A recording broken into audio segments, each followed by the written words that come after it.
Ayan nga. At may dala ako ditong bote na may foil. May foil siya sa loob. Ayan.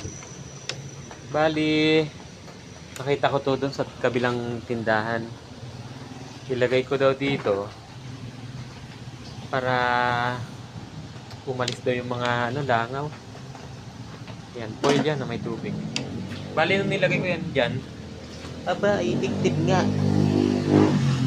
Dati, ang dami ng mga langaw dyan, bangaw. Nung nilagay ko yan, nawala. Ano lang naman to, tubig na may foil. So, ayan o. Kala ko nga nung dati, imbutido nakasilid sa bote.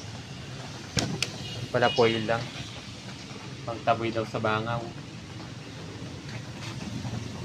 Ayan. Ayan nga. Mag-alas 3 na.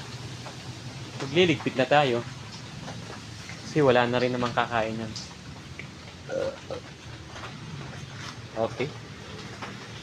Hanggang doon lang muna ang vlog ko. At wala na.